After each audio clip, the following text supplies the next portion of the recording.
Hello student, स्वागत है आप सभी का आपके अपने यूट्यूब चैनल डीडीएस क्लासेस पर। तो स्टूडेंट, क्लास 10th का मैथ में आप सभी को सीक्वेंस बात करा रहा हूं और आज हम देखेंगे क्लास 10th के मैथ की स्टूडेंट एक्सरसाइज प्रश्नावली 11.1। स्टूडेंट 11.1 देखेंगे प्रश्नावली। ये नई एनसीईआरटी का मैथ है आपका, सन 2023-24 का करेंगे। पुरानी एनसीईआरटी में स्टूडेंट ये प्रश्नावली 12.1 से स्टार्ट हुई है, यानी इसमें 12.1 है पुरानी एनसीईआरटी में। और ये जो नई जो एनसीईआरटी इसमें ये प्रश्नावली 11.1 है। ओके स्टूडेंट, तो यहाँ सबसे पहले 11.1 में इसका इंट्रोडक्शन देखेंगे।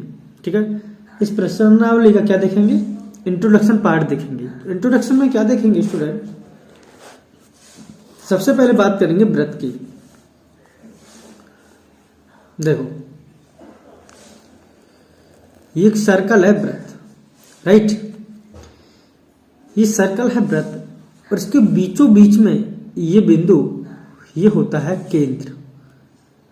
ये बिंदु है, ये होता है आपका केंद्र, सेंटर। ठीक है, ये क्या होता है, केंद्र। ठीक, तो ये केंद्र होता है और इसके ये जो चारों तरफ ये जो खींची गई रेखा है, ये सॉरी खींची गई जो लाइन है, ये जो लाइन खींची गई ना, ये चारों तरफ ये इस प्रकार, इसे बोलते हैं हम परिधि। क्या बोलते हैं, ये खींची गई जो लाइन है इसे क्या बोलेंगे, परिधि। ये खींची गई, देखो मैं जहां ये नीला नीला कर रहा हूं ना, ये क्या है इसकी, ये है सारी परिधि। क्या स्टूडेंट, ये है परिधि, है ये परिधि। ठीक है, ये जो आपको दिख रहा है ये क्या है, परिधि। ओके, ये है आपकी परिधि। अच्छा, ये आपकी परिधि है स्टूडेंट। किसी भी व्रत के सेंटर से, किसी भी व्रत के सेंटर से जाने वाली रेखा, ये चलो एक बात बताओ, देखो ये क्या है, व्रत का केंद्र है। ठीक है, और केंद्र से जाने वाली और किसी परिधि को टच करने वाली रेखा इस प्रकार, ये इन्हें क्या बोलते हैं हम, ये क्या है आपकी त्रिज्या। क्या है ये, त्रिज्या। ये त्रिज्या स्टूडेंट, तो ये भी एक त्रिज्या है, राइट। क्या है, ये भी एक त्रिज्या और इसके बीचों बीचों एक और मैं खींचूं इस प्रकार, ये भी क्या है, ये भी एक त्रिज्या है। ठीक है, क्या है, ये भी आपकी एक त्रिज्या है और ये भी आपकी एक त्रिज्या है। ठीक, जब ये भी आपकी एक त्रिज्या है और ये भी आपकी त्रिज्या है, तो स्टूडेंट किसी भी व्रत के बीचों बीच से जाने वाली रेखा जो केंद्र से होकर के जाए, केंद्र से होकर के जाए और किसी भी व्रत को दो पार्ट में डिवाइड करे, ठीक है, उस रेखा को बोलते हैं हम व्यास। लेकिन वो केंद्र से होकर के जानी चाहिए। अगर वो केंद्र से होकर के नहीं जाती है, इस प्रकार जाती है, देखो ऐसे ये भी जाती है, ये भी रेखा है ना, ये भी रेखा है, ये भी एक रेखा है, इन्हें क्या बोलेंगे हम, क्योंकि ये केंद्र से होकर के नहीं जा रही, तो ये क्या है आपकी जीवा। क्या बोलते हैं इनको, जीवा। ठीक है, क्या बोलेंगे ना, जीवा। और केंद्र से होकर के जाने वाली रेखा उसे क्या बोलेंगे, व्यास। ठीक है, जरा देखिए स्टूडेंट, ये जो व्यास है आपका, ये दो त्रिज्याओं से मिलकर के बना है। क्या आपको नहीं लग रहा है कि ये दो त्रिज्याओं से मिलकर के बना है, क्योंकि एक त्रिज्या तो ये है, एक त्रिज्या ये है, एक त्रिज्या ये है, इनकी दो त्रिज्याओं से मिलकर के बना हुआ क्या होता है, व्यास होता है। यानी कि व्यास बराबर अगर लिखें तो 2r हो जाएगा, r प्लस r 2r हो जाएगा। बोलो बात सही है। ठीक है, ये जो देखो यहाँ कॉन्सेप्ट क्लियर हुआ आपका, r वाला, व्यास वाला। अगर यहां से अगर आप r निकालना चाहते हो, r क्या हो जाएगा, व्यास बट्टे 2। बोलो बात सही है। ये r बराबर क्या हो जाएगा, व्यास बट्टे 2, और व्यास क्या होता है 2r। ठीक है, 2r। ठीक है, ये आपका क्या है, व्यास है। चलो अब देखेंगे ये जो परिधि है, इस परिधि का निर्माण कैसे हुआ। ये परिधि है, परिधि का फॉर्मूला होता है 2πr। तो परिधि का फॉर्मूला होता है 2πr, वो आता कैसे है, देखो स्टूडेंट, यहां है व्रत की परिधि, व्रत की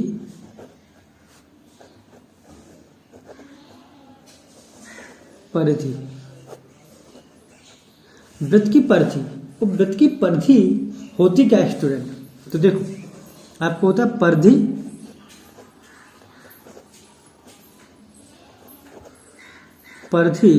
अपॉन में व्यास। परिधि अपॉन में व्यास बराबर होता है पाई। ठीक है, परिधि अपॉन में व्यास बराबर क्या होता है? पाई होता है। तो यहाँ स्टूडेंट इसके बटे में तो कुछ नहीं, तो यहाँ 1 मान लेंगे, तो क्या कर देंगे यहाँ पे क्रॉस मल्टीप्लाई। एक का मल्टीप्लाई किसमें हो जाएगा? परिधि में, और पाई का मल्टीप्लाई किसमें हो जाएगा? व्यास में। तो यहाँ हो जाएगा परिधि बराबर व्यास पाई इंटू व्यास। क्या मेरी बात समझ पा रहे स्टूडेंट?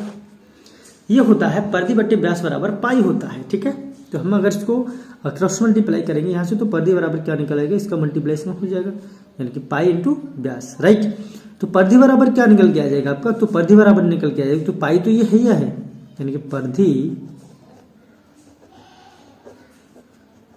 और आपको बताया गया स्टूडेंट व्यास, व्यास बराबर क्या होता है? 2r। तो 2r और पाई, यानी 2 पाई r। इस प्रकार होता है आपकी परिधि का निर्माण। बात समझ में आ रही स्टूडेंट? ठीक है, ये क्या है? आपकी परिधि का निर्माण। चलो, ये आपने परिधि सीख ली। अब आगे चलते हैं, आगे देखेंगे वृत्त का क्षेत्रफल क्या होता है। तो स्टूडेंट वृत्त का जो क्षेत्रफल होता है वो होता है पाई r स्क्वायर। ठीक है, वृत्त का क्षेत्रफल क्या होता है? पाई r स्क्वायर। ओके स्टूडेंट, और एक बात और मैं आपको बताना चाहता हूँ स्टूडेंट, ये जो पाई होती है, इस पाई का वैल्यू होता है 22/7। ठीक है, और क्वेश्चन में ये भी कहा जाएगा आपसे स्टूडेंट कि जब तक आपसे नहीं कहा जाए कि आपको पाई का वैल्यू क्या लेना है, तब तक आप पाई की वैल्यू 22/7 ही लें। क्वेश्चन जब हम कराएंगे तो क्वेश्चन में ये बोला जाएगा कि जब तक पाई का वैल्यू आपको बताया नहीं जाए तब तक आप पाई की वैल्यू 22/7 ही लें, क्योंकि ये जो 22/7 है ये क्या है? परमेय संख्या है। क्या है ये? एक परमेय संख्या है, जबकि पाई क्या है? ये एक अपरमेय संख्या है, अपरमेय संख्या है। ठीक है, ये पाई क्या है? परमेय है, और 22/7 क्या है? परमेय है। Right, okay student. अच्छा, अब देखो यहाँ आपने देख लिया परिधि का निर्माण देख लिया, और वृत्त का क्षेत्रफल का होता है 2 पाई r। ठीक है, अच्छा एक बात था स्टूडेंट कि ये आपका वृत्त है। ठीक है, ये आपका वृत्त है, और वृत्त की परिधि क्या होती है? ये है, ये जो आपकी परिधि है ये क्या होती है? 2 पाई r। बोलो बात सही है, वृत्त की परिधि होती है 2 पाई r। ओके ओके स्टूडेंट, ये जो वृत्त है इसकी परिधि क्या है? 2 पाई r। अच्छा, पूरा जो वृत्त है इसकी परिधि है 2 पाई r। ठीक है, अगर मैं यहां बना लू आधा वृत्त, अब मेरी बात समझ पा रहे? यहां बना लू मैं आधा वृत्त, तो आधे वृत्त की परिधि क्या हो जाएगी? आधे वृत्त की परिधि क्या हो जाएगी? पूरे वृत्त की होती है 2 पाई r, आधे की कितनी हो जाएगी? बटे 2 करेंगे, यानी आधा करेंगे तो आधा से आधा, यानी 2 से 2 जाएगा, क्या बचेगा? पाई r। अरे अर्धवृत्त की परिधि क्या बची? यहाँ पे पाई r बची ना। लेकिन अब यहां देखिए, ये जो पूरा सर्कल है, इसकी परिधि क्या है रे? 2 पाई r। इसकी परिधि क्या है? 2 पाई r है। तो ये जो यहां तक ये जो रेखा है आपकी, इस प्रकार ये जो लाइन है ये अर्धवृत्त वाली, यहां तक ये जो पाई r है, ये जो पाई r है ये यहां तक है आपका, ये यहां तक इस रेखा, ये जो लाइन खींची गई इसका मान है पाई r। अब मेरी बात समझ पा रहे भाई? इसमें से देखो ये पूरा वृत्त है, ये पूरा वृत्त कितना है? 2 पाई r, और मैं इसमें से आधा कर दूं, आधा जैसे मैं इसको आधा कर देता हूं। ठीक है, ये मैंने आधा कर दिया, तो आधा कर दिया तो यहां तक ही तो हो गया इसका पाई r, क्योंकि मैंने आधा किया हूं। तो जब मैं यहाँ पे आधा किया हूं तो इसका मान कितना है? पाई r। लेकिन आप जरा गौर से देखिए, तो हमें तो पूरा परिधि निकालना है, तो परिधि पूरा निकालना तो इसको भी शामिल करना पड़ेगा। बोलो बात सही है भाई? इसको भी तो शामिल करना पड़ेगा, तभी तो परिधि निकलेगी अर्धवृत्त की। ठीक है, इसी से काम थोड़ी चल जाएगा। ये तो हमारी जो वैल्यू निकाली है पाई r, ये तो इतना है। तो यहाँ आपका क्या होता है? बीचों बीच में केंद्र होता है। बोल बात सही है, केंद्र होता है। तो केंद्र से होकर होता है, तो एक r तो ये रही यहाँ तक भाई, ये पूरा व्यास हो गया, ये पूरा क्या है? व्यास हो गया। तो एक r तो ये है और एक r ये है। तो ये दोनों आर जुड़ेंगी कि नहीं जुड़ेंगी? इस पाई आर में क्या है, ये दोनों आर और जोड़ेंगी, तभी तो पूरे अर्धवृत्त की परिधि निकल के आएगी। भाई ये भी तो परिधि में शामिल होगा यहाँ तक, ठीक है, जगह तो खाली नहीं रहेगी, तभी तो इसको परिधि बोला जाएगा, ठीक है। तो ये भी जुड़ेगा, यानी कि अर्धवृत्त जो है आपका, अर्धवृत्त की परिधि क्या होगी? अर्धवृत्त की परिधि क्या होगी? पाई आर तो ये है, प्लस ये आर ये है, और एक आर ये है, तो यहां से 2r और हो जाएगा, ये एक आर ये 2r हो जाएगा। तो आपको लग रहा होगा यहाँ पे r कॉमन है, तो मैं r कॉमन ले लूँ यहाँ पे स्टूडेंट। तो यहाँ r अगर कॉमन ले लूँ तो अंदर क्या बचेगा, पाई प्लस 2, क्या बचेगा अंदर? अंदर बचेगा r इंटू पाई प्लस के 2, क्योंकि r क्या है, कॉमन ले लिया। तो अर्धवृत्त की परिधि क्या होगी, r इंटू पाई प्लस के 2। आप बात समझ पा रहे हो स्टूडेंट, ठीक है? उम्मीद है स्टूडेंट आपको समझ में आ रहा होगा, ठीक। अच्छा चलो, ये तो हुआ आपका अर्धवृत्त की परिधि वाला कॉन्सेप्ट क्लियर हुआ, ठीक है। अब देखेंगे चाप के बारे में बात करेंगे, चाप क्या होता है, ठीक है। तो चाप देखेंगे स्टूडेंट, चाप।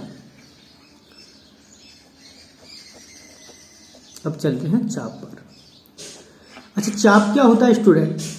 तो चाप होता है, जैसे ये आपका वृत्त है, ठीक है, यहां सेंटर पॉइंट है, केंद्र है, और केंद्र से जाने वाली ये जो रेखा है इधर ऐसी परिधि को जो टच कर रही है ये, ठीक है, ये क्या है, त्रिज्या है। और त्रिज्याओं के अंदर आने वाले इसको क्या बोलेंगे, खंड। क्या बोलेंगे, खंड।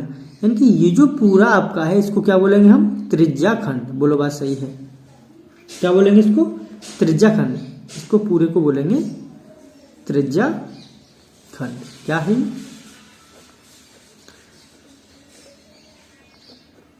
त्रिज्या खंड, ठीक है। अच्छा ये त्रिज्या खंड है, और यहां से यहां तक ये जो रेखा गई है, इस त्रिज्या खंड को ये जो कवर करेगी रेखा, यहां से यहां तक, ये इसको बोलते हैं यहां से यहां तक चाप।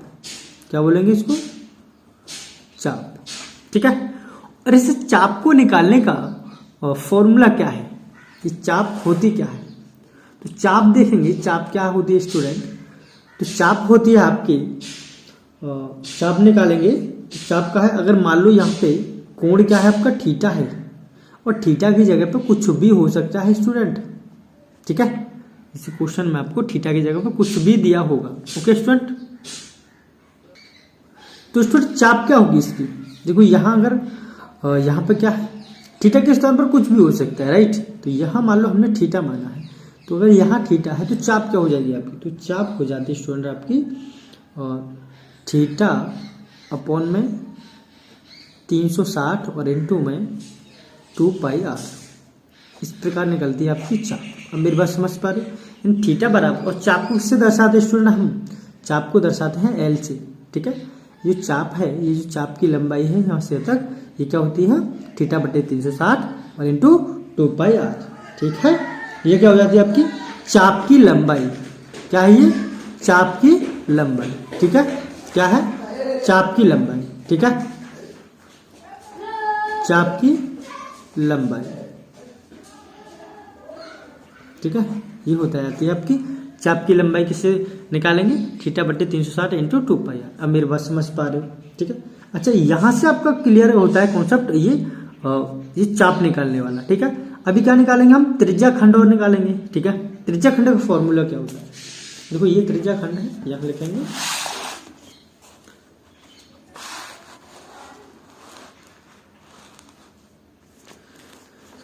तो मान लीजिए देखो ये यहाँ वृत्त है, एक और सर्कल खींच लेते हैं इस पर,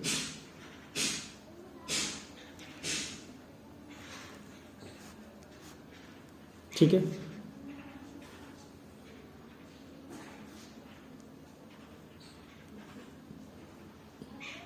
ये जो जाने वाली ये जो रेखा होती है, ये क्या है, ये क्या है, चाप।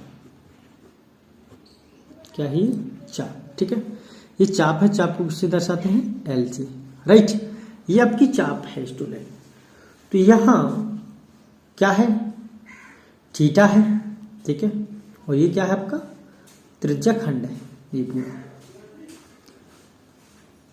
राइट। ये त्रिज्या खंड है, तो इस त्रिज्या खंड का जब आप क्षेत्रफल निकालोगे तो त्रिज्या खंड का क्षेत्रफल क्या होता है? तो त्रिज्या खंड का जो आपका क्षेत्रफल होता है वो होता है, निकालेंगे, और त्रिज्या खंड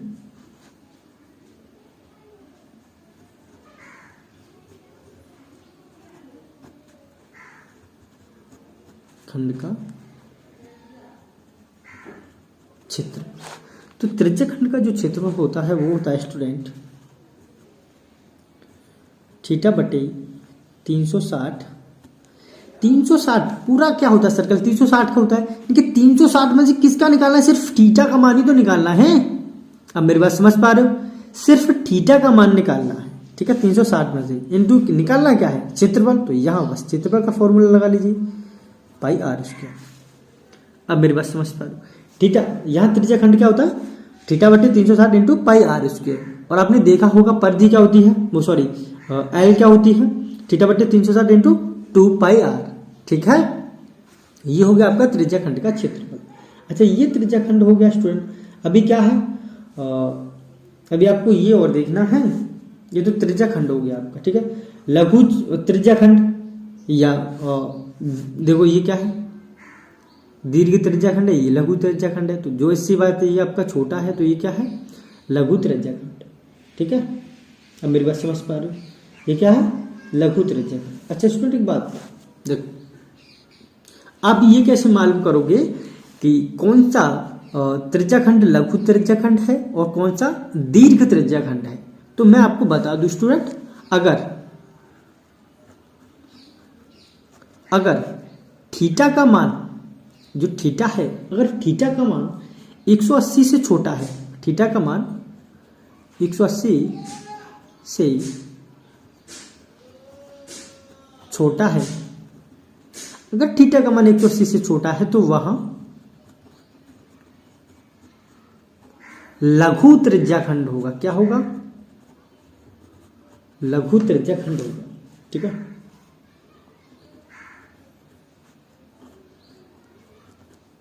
लघु त्रिज्या खंड होगा, राइट। अगर थीटा का मान 180 से बड़ा है, अगर थीटा का मान 180 से बड़ा है तो वहां क्या होगा स्टूडेंट? दीर्घ त्रिज्या खंड होगा। अगर थीटा का मान 180 से बड़ा है,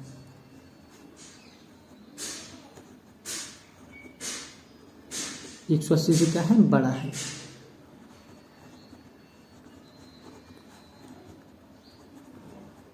तो वहां दीर्घ त्रिज्या खंड होगा। क्या होगा? दीर्घ त्रिज्या खंड होगा,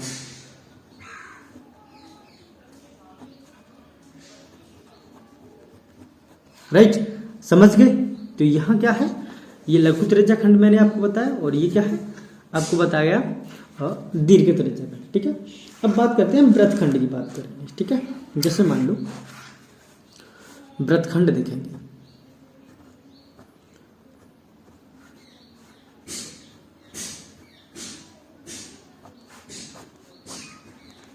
वृत्तखंड। जैसे मान लो ये क्या है? कोई वृत्त है, ठीक है। ये वृत्तखंड है और यहां मैंने एक ये रेखा खींची गई है। तो देखिए स्टूडेंट, ये वृत्तखंड है, ठीक है। ये आपका क्या है? वृत्तखंड है, ठीक है। तो यहां पे दो खंड किए गए वृत्त के, एक ये है और एक ये है। तो जैसी बात आपको लग रहा होगा कि ये छोटा वाला है और ये बड़ा है। ये छोटा है, छोटे को क्या बोलते हैं? लघु वृत्तखंड। वैसे क्या बोलेंगे? दीर्घ वृत्तखंड। अब मेरी बात समझ पा रहे कि ये क्या होगा आपका? लघु वृत्तखंड। लघु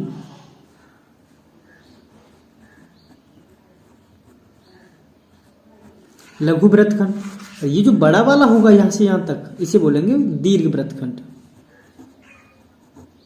दीर्घ वृत्तखंड, ठीक है, इसे बोलेंगे और दीर्घ वृत्तखंड, और इसे बोलेंगे हम लघु वृत्तखंड। ओके स्टूडेंट, तो ये दीर्घ वृत्तखंड है, ये क्या है आपका लघु वृत्तखंड है। ठीक है, अच्छा एक बात बताइए, यहाँ क्या है, ये मान लो वृत्त का केंद्र है, थोड़ा ऊपर हो गया स्टूडेंट, एडजस्ट कर लेना। ये क्या है, लेकिन केंद्र है, आपको जब बता दिया केंद्र है तो ये बीचों बीच में है, राइट। यहां से अगर मैं ऐसे करके ये रेखा खींच दूं, ये क्या है, त्रिज्या हो जाएगी। अब मेरी बात समझ पा रहे हो? ठीक है, जरा गौर से देखना स्टूडेंट, गौर से देखना। अगर मैं इसका दीर्घ या लघु वृत्तखंड का क्षेत्रफल निकालूं, दीर्घ का या लघु वृत्तखंड का क्षेत्रफल निकालूं, चलो पहले मैं निकालता हूं लघु वृत्तखंड का क्षेत्रफल। तो लघु वृत्तखंड क्या है मेरा, ये इतना है यहां से यहां तक, ये क्या है, लघु वृत्तखंड है। बोलो बात सही है, क्या है ये, लघु वृत्तखंड है। ठीक है, राइट, ये लघु वृत्तखंड है स्टूडेंट, और इसका क्या निकालना है, मुझे क्षेत्रफल निकालना है। तो इसे लघु वृत्तखंड का जब मुझे क्षेत्रफल निकालना है तो मैं क्या करूंगा, अगर स्टूडेंट, और ये जो पूरा है यहां से यहां तक इस प्रकार, ये क्या है मेरा पूरा त्रिज्या खंड है, यहां से यहां तक। बोलो बात सही है। अगर इसमें मैं स्टूडेंट इस पूरे त्रिज्या खंड में से, इस पूरे त्रिज्या खंड में से, देखो मेरी पेन जहां जहां तक चल रही है स्टूडेंट, गौर से देखना, देखो यहां से और यहां तक पूरा ये क्या है, त्रिज्या खंड है, और त्रिज्या खंड है। तो यहां स्टूडेंट अगर मैं इस त्रिज्या खंड में से अगर ये त्रिभुज का क्षेत्रफल निकाल दूं, जरा गौर से देखो स्टूडेंट, इस त्रिज्या खंड के क्षेत्रफल में से अगर मैं सिर्फ त्रिभुज का क्षेत्रफल निकाल दूं, तो क्या ये मेरा वृत्तखंड का क्षेत्रफल नहीं बचेगा? जरा गौर से देखो, दोबारा से देखो।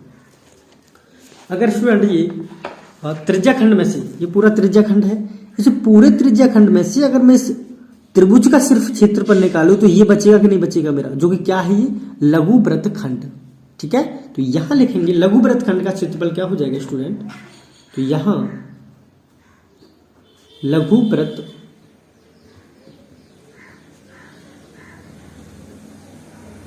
खंड, और इसका क्षेत्रफल क्या हो जाएगा स्टूडेंट, तो लघु वृत्त का क्षेत्र, लघु वृत्तखंड का क्षेत्रफल हो जाएगा त्रिज्या खंड का क्षेत्रफल, जो कि त्रिज्या खंड का क्षेत्रफल क्या होता है, यानी त्रिज्या खंड का क्षेत्रफल पहले तो लिख देते हैं, चलो त्रिज्या खंड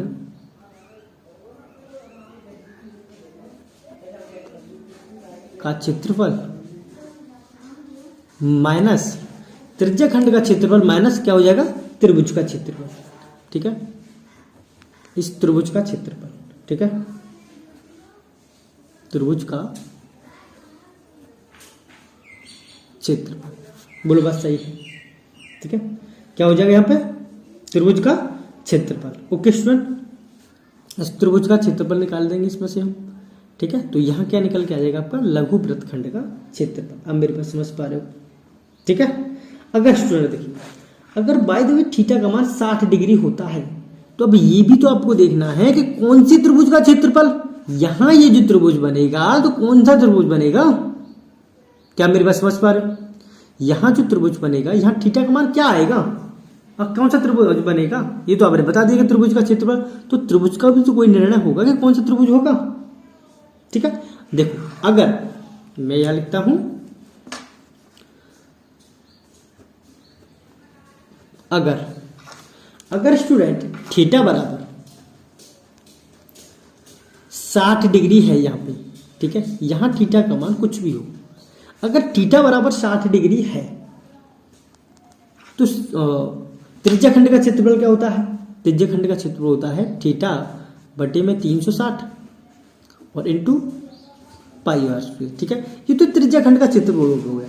तो यहां ये तो त्रिज्या खंड का क्षेत्रफल हो गया, तो यहां तो ये त्रिज्या खंड का क्षेत्रफल होगा माइनस त्रिभुज का क्षेत्रफल। तो अगर थीटा बराबर 60 है तो त्रिभुज कौन सा बनेगा, तो त्रिभुज बनेगा समबाहु त्रिभुज। कौन सा बनेगा, समबाहु त्रिभुज। तो यहां किसका क्षेत्रफल घटाएंगे, समबाहु त्रिभुज का क्षेत्रफल। समबाहु त्रिभुज का क्षेत्रफल। ठीक है स्टूडेंट, और समबाहु त्रिभुज का क्षेत्रफल होता क्या है, तो समबाहु त्रिभुज का क्षेत्रफल होता है स्टूडेंट अंडर रूट के 3/4 इंटू भुजा का वर्ग।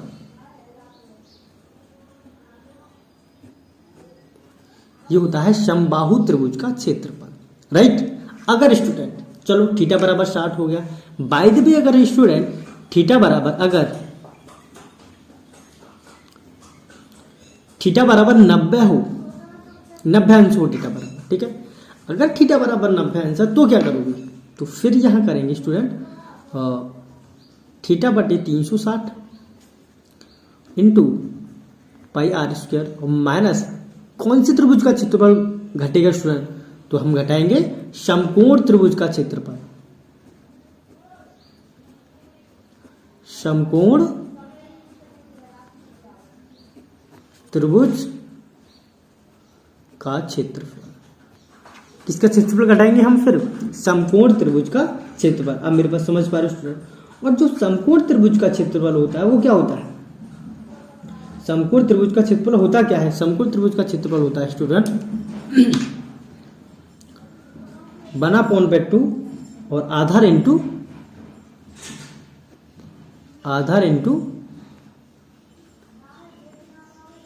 ऊंचाई, 1/2 और आधार इंटू ऊंचाई, ये होता है समकोण त्रिभुज का क्षेत्रफल। अब मेरे पास समझ पा रहे हैं, ठीक है।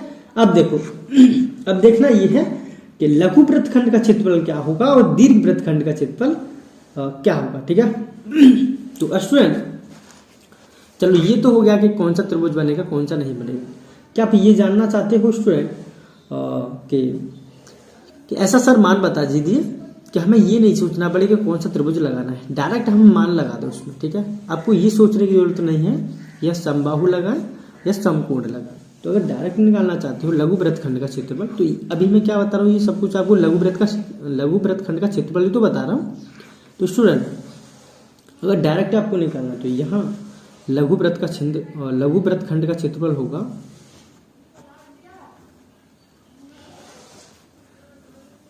लघु वृत्तखंड का क्षेत्रफल। डायरेक्ट आपको निकालना है तो डायरेक्ट निकालने का है, अब उसमें से घटाना ही है आपको, त्रिज्या खंड में से तो घटाना पड़ेगा। तो यहाँ डायरेक्ट निकालेंगे थीटा बटे 360 और इंटू में पाई आर स्क्वायर और माइनस आपको क्या कर देना है, सिर्फ माइनस आपको कर देना है आर स्क्वायर अपॉन में 2 और साइन थीटा, ठीक है। इसको सिर्फ माइनस कर देना, फिर ना आपको ये देखना है कि कौन सा समकोण त्रिभुज लगाना है या आपको समबाहु त्रिभुज लगाना है या समकोण त्रिभुज लगाना है, सिर्फ आप ये लगा देना, ठीक है। आपका निकल करके आंसर आ जाएगा, राइट। अगर स्टूडेंट आपको दीर्घ वृत्तखंड का क्षेत्रफल निकालना हो, क्या निकालना हो, दीर्घ वृत्तखंड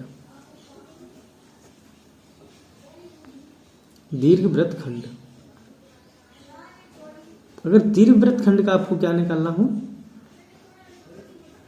क्षेत्रफल, तो दीर्घ वृत्तखंड का क्षेत्रफल क्या होता है स्टूडेंट, तो दीर्घ वृत्तखंड का क्षेत्रफल, पूरे वृत्तखंड का क्षेत्रफल क्या होगा, आपको क्या निकालना है स्टूडेंट, देखिए ये है आपका, ठीक है।